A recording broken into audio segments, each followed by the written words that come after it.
میں اسکول جاتا تھا، اسکول کے بعد جو چھٹی ہوتی تھی 1:30 بجے، کوئی کام کرتے تھے گھر میں آ کر، کسی کی لکڑیاں اٹھانی ہوتی تھی، گھاس کاٹنا۔ اس کے بعد رات کے تقریباً 1:30-2 بجے تک پڑھتے تھے، اس کے بعد پھر سو جاتے تھے۔ آگے آپ کا کیا ارادہ، کیا خواب ہے؟ یہاں پہ تو کوئی اچھا کالج نہیں ہے، مستقبل میں آپ کیا کرنا چاہتے ہیں؟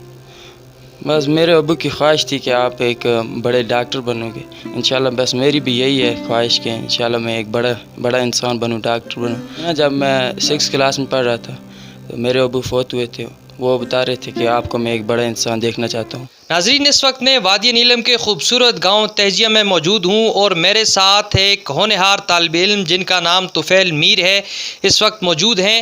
طفیل میر نے میٹرک کے امتحان میں 1024 نمبر حاصل کیے۔ یہ وہ طالب علم ہے کہ جس کے والد آج سے 3 سال پہلے تبلیغ کے لیے جاتے ہیں اور وہاں ان کا انتقال ہو جاتا ہے۔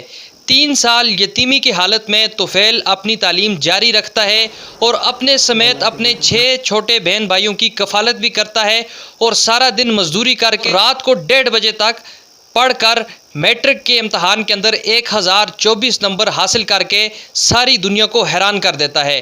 حیرانی کی بات یہ نہیں کہ طفیل ایک یتیم لڑکا ہے اور اس نے 1000 سے زائد نمبر حاصل کیے، بلکہ حیرانی کی بات یہ ہے کہ طفیل جس علاقے میں تعلیم حاصل کر رہا ہے اس علاقے میں نہ تو اس سرکاری سکول میں سٹاف پورا ہے اور نہ ہی اس علاقے میں اس سے پہلے کسی بھی طالب علم نے 1000 سے زائد نمبر حاصل کیے ہیں۔ اور اس کے علاوہ جس سکول میں طفیل تعلیم حاصل کر رہا تھا وہ پوری کی پوری کلاس اگر آپ دیکھیں تو پوری لائن ہے بچے فیل ہوئے ہیں۔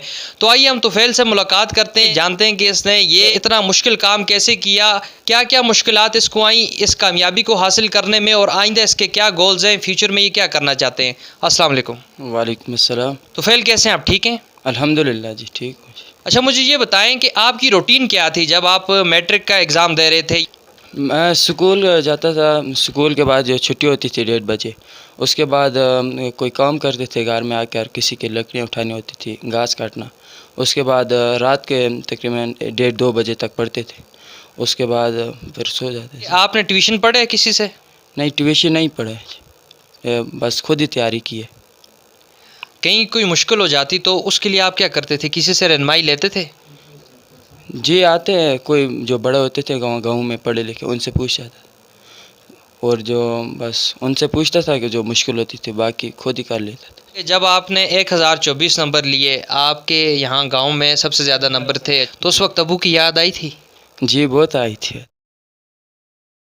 کیا خیال آیا تھا اس وقت ذہن میں؟ میری ابو کی خواہش تھی نا، جب میں 6 کلاس میں پڑھ رہا تھا تو میرے ابو فوت ہوئے تھے، وہ بتا رہے تھے کہ آپ کو میں ایک بڑا انسان دیکھنا چاہتا ہوں، تو پھر اسی کو میں نے ذہن میں رکھا ہے، انشاءاللہ پھر محنت کی ہے۔ آج یہ میٹرک کے پھر امتحان دیے اور پھر اللہ کا کرم ہوا کہ 1024 نمبر آئے، تو انشاءاللہ اس کے بعد بھی محنت کروں گا اور بس اللہ تعالیٰ فضل فرمائے، بس صحیح نمبر لیں۔ تو فیل مجھے یہ بتائیں کہ جس علاقے میں آپ رہتے ہیں، سردیوں میں یہاں پر 6 مہینے تو سڑک ہوتی ہی نہیں ہے، برف پڑ جاتی ہے، لائٹ بھی نہیں ہوتی، ان 6 مہینوں میں آپ کیا کرتے تھے؟ وہاں چھٹی ہوتی تھی، یہاں برف باری میں سردیوں میں 2-2.5 مہینے کی، اس میں ہم گجرانوالہ چلے جاتے تھے، اچھا۔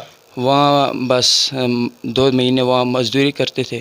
یہاں کسی سے وہ ضرورت پڑتے تھے، سال میں جو فیس وغیرہ دینی ہوتی، کتابوں وغیرہ کاپیوں کے لیے جو پیسے لیتے تھے کسی سے ادھار، پھر سردی میں وہاں جاتے تھے اور وہاں وہ پیسے بس وہ مزدوری کر کے وہ لاتے تھے اور اس کو بھی دیتے تھے، اور باقی جو تھوڑے بچ جاتے تھے وہ اس کو کتابیں کاپیاں اور نئی کلاس کی لیتے تھے۔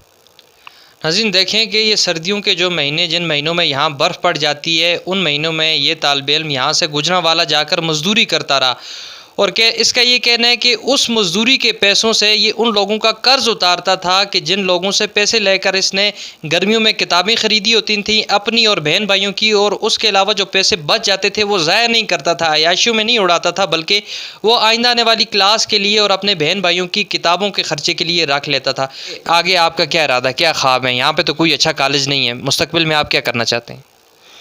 بس میرے ابو کی خواہش تھی کہ آپ ایک بڑے ڈاکٹر بنو گے، انشاءاللہ بس میری بھی یہی ہے خواہش کہ انشاءاللہ میں ایک بڑا انسان بنوں، ڈاکٹر بنوں، اپنے گاؤں کا نام روشن کروں اور اپنے گھر والوں کا بھی سہارا بنوں۔ اگر آپ کو ابھی مظفر آباد یا کسی بڑے شہر کے اندر آپ کو اگر ہم ایڈمیشن دلواتے ہیں، یا ہمارے دیکھنے والوں میں سے کوئی شخص ایڈمیشن دلواتا ہے، تو آپ اس وقت بھی اپنا پڑھائی جاری رکھیں گے، ساتھ کام کریں گے؟ پیچھے گھر والوں کا کیا ہوگا، کچھ سوچے آپ نے؟